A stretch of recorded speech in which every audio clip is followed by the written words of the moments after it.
Okay, so today is October 1st. Now, yesterday was an important day, National Truth and Reconciliation Day, to respect our Indigenous people.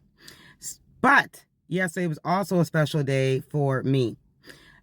September 30th, 2020, I started an organization, came up with this concept, talked to my fiance about it. Um, we didn't know it would be the way it is now, almost 5 years later. It was just something I wanted to do to help other Black women start businesses. So in 2020, I went to, a vendor market called Taken Black Gottagen with a friend of mine and come home, and I was like, oh my God, like all these Black women in business, I didn't even know they had businesses, but a majority of them weren't really trying to do a business. They didn't believe in themselves. They didn't think they had the education or the, credit to even do business. So they were just like, it's just a side hustle during the pandemic. And I said to my fiance, I want to do something. I want to start a little group, little initiative. Wow. That was in September 2020, September 30th to be exact. Now we are, again, I'm going to say it, 5 years later. So even though we came up with the concept and, we started maneuvering around the ecosystem, talking about the initiative or the group I want to start in September, we didn't fully register with our registration for Nova Scotia until November 2020. But September 30th marks the date. And I will say, and this is for anybody out there, any woman, it has been a journey.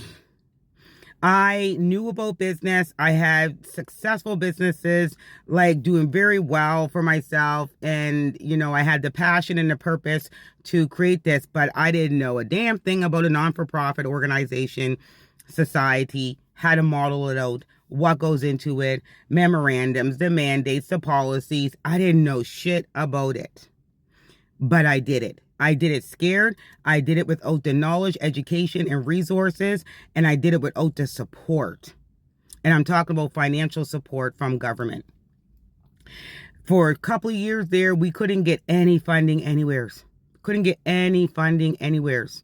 And eventually we had one of the credit unions give us funding, our first $10,000. And it basically, it was a kickstart to show that if a financial institution is willing to give this organization money, maybe we should look at this organization. So prior to that, I did have the opportunity to be able to incorporate or invest in a lot of money into the organization. I took from my businesses and put it into the organization. That's how the organization was thriving and funded, for the first couple of years. Literally, we couldn't get any funding until one of the credit unions gave us money. It has been a whirlwind dealing with, staff turnovers, not having funding for staff cuts, staff budgets, like all that stuff has been insane in the last 5 years. Trying to maneuver the ecosystem as, a Black woman who is an entrepreneur, who is a CEO of a non-for-profit organization, that a lot of people don't want to validate me because I don't come from academia. I have grade 12 education. I have a criminal record. I don't look like traditional business owner or businesswoman, nor do I ever want to. Nor will I ever convert to what traditional, successful businesswomen look like here in Atlantic Canada. It has been so hard. We had a lot of ups and downs, but I will say we have more downs than anything. But with all that being said, it is attainable. You can accomplish this because I have done the unthinkable. I built an organization with nothing, and the only support I had was really my fiance's support. He said, you can do this. So I did it. And I don't regret a damn thing. I don't regret any of the downs. I don't regret the chaos. I don't regret the unappreciation from so many individuals. I have worked with 500 plus Black women across Canada in the last 5 years, literally 500 plus, who came through our flagship program, the 16-week startup, or who came through our She Means Business Scale Up programs, our retreats, our networking events, our pitch competition. We were the first to launch a pitch competition in all of Atlantic Canada dedicated to Black women in excellence was. We were the first to partner with NSCC to co-create the Entrepreneurship in the Making for Blacks and African Nova Scotians, which I facilitate. We were the first to, as a Black organization, to be able to create a program and get funding from Department of Opportunities, also known as Department of Community Services, where women who are on social assistance / welfare can go through our program, stay getting their benefits, their child care, their health care benefits, get a stipend from us to be in the program first as a Black organization.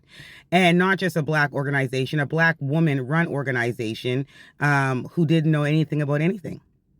Literally, we are now in a position with the organization to really scale the organization strategically behind the scenes. I am building this organization out like no other. Even with the ups and downs, our mandate has never changed. Our mandate is always to be for, Black women, to make sure that they're going to prosper, that they're not out here alone, that we're providing resources, connections to grants, connections to mentors. We are out here doing it. And I could not be any prouder of this little baby of mine called Black Women in Excellence. It has been a joy for me. Like I said, I sleep well at night knowing the work that I do, regardless of what the naysayers say. They can say whatever they want to say about Tia. I classify myself as a CEO and founder because I am. And to this day, even though we're doing so well, I still don't get CEO salary. I still don't get that. Everything I do for BWIE, time-wise, facilitating, showing up, all those things, absolutely for free. Absolutely for free. I'm able to bring in staff because that's part of their project funding, is to bring in staff, which I'm proud of also we were able to do. But still proud of it. I have other businesses. I have a consultancy company, a coaching company. I have my own personal brand where I'm facilitating, teaching, keynoting. I have books on Amazon. So I'm doing good on my professional end of my own businesses, doing very, very well. So the organization not being able to pay me, it ain't nothing, because it makes me feel good to know. Regardless of naysayers, it makes me feel good to know that I am helping so many. And now we're working with Black and brown women.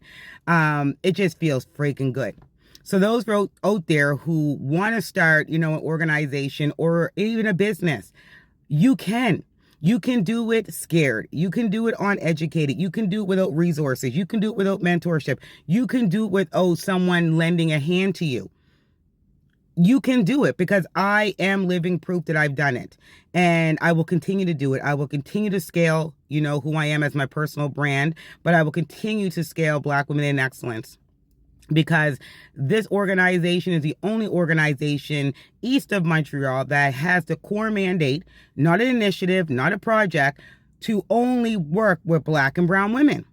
And we only stick with entrepreneurship. We don't go into professional, corporate employment opportunities, things like that. We stay in our lane around entrepreneurship. And I want women, especially Black and brown women, to know that, sometimes entrepreneurship is only the way out. We have an opportunity to be successful. So this is something that you need to hear today. I'm really hoping that you're going to take it in and know that, sis, you can do it. Just start it, and everything else will go. You have to start it before, you think about not starting it. Just start it. As you go, you will grow. As you go, you will make connections. You will create some professional development for yourself, and you will start being able to be in these spaces and know what people are talking about and understand the ecosystem and the landscape. But you just got to start, sis. So happy 5-year anniversary to Black Women in Excellence. Yay!